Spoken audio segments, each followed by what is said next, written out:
Now, today, we find that all of our intelligence is telling us that Iran is not pursuing nuclear weapons for the time being. Does this cause you to pull back a little bit from concern about whether we need to take military action against that country?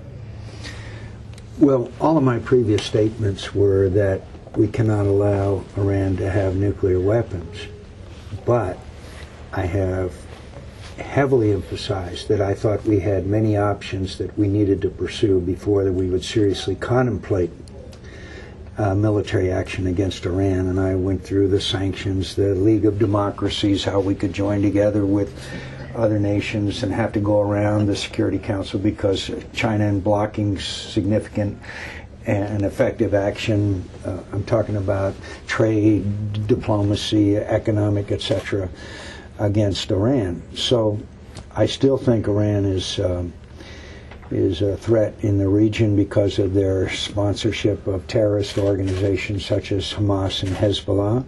They continue to articulate their nation's mission is the extinction of the State of Israel. The words of the president of Iran, quote, wipe Israel off the map. I think it's very clear that they're still exporting lethal explosive devices into Iraq that's killing young Americans.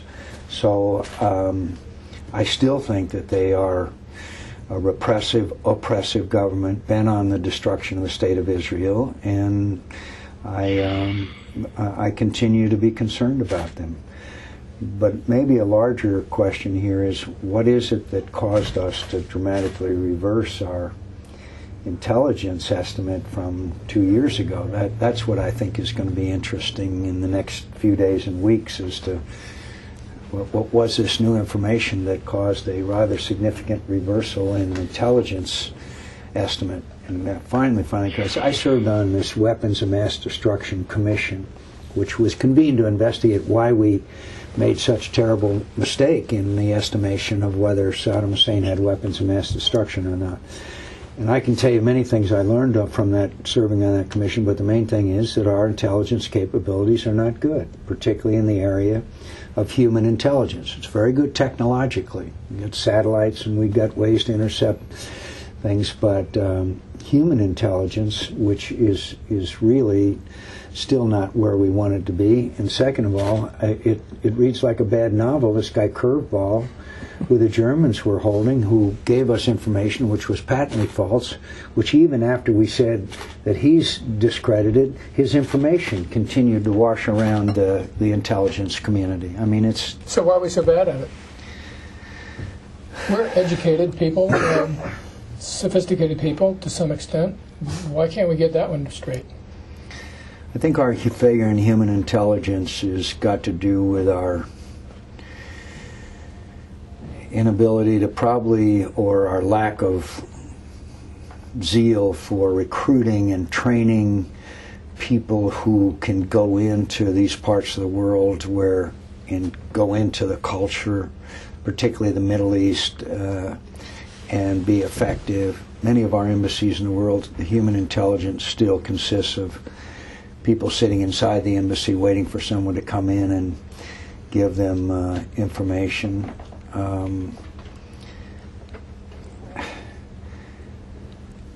And I think that we have a long history of intelligence failures, whether it be the misestimates of the power and size of the Soviet Union back during the Cold War, our misestimate of whether the Chinese would come in Korea.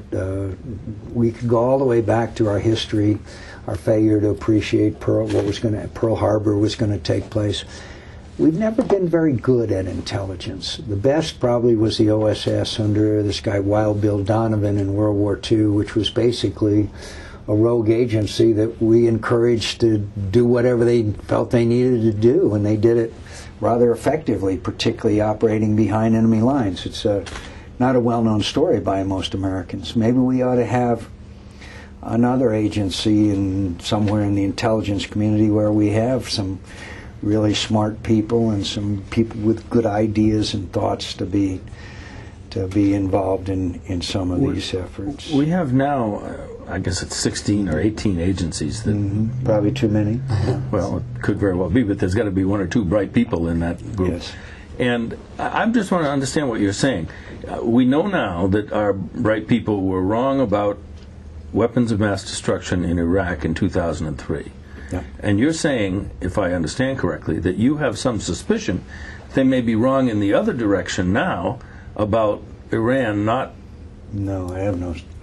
I just am curious to know the sequence of events, and I don't know if I ever will, because I'm not a member of the Intelligence Committee, that gave us one set of assumptions. That was Iran was building nuclear weapons, and now 2 years later, there's an intelligence estimate that they're not. What happened in those 2 years? What information did we have? Apparently, the president is saying it doesn't make any difference to him. And I'm wondering, is that possible, that we would have a dramatically different assessment from the intelligence people, but our policy marches on? Well, first of all, I don't know exactly what he said today because I didn't see his press conference, but I think if it's true, and I have no reason not to believe that it's not true, not to believe that it's true, is that it does lessen the pressures concerning the immediacy of their acquisition of nuclear weapons. That's bound to affect policy. I don't see how it couldn't.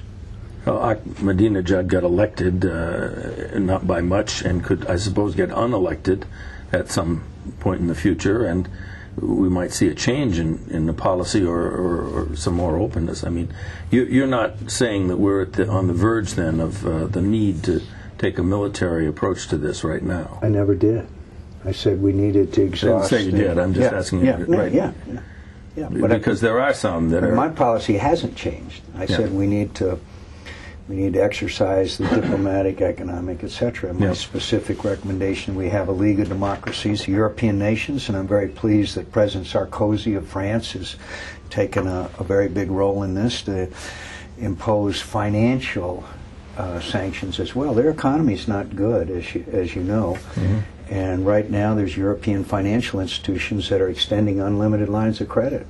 And so I think those actions I've always advocated before we seriously consider the military option, but the military option had to be there in my view.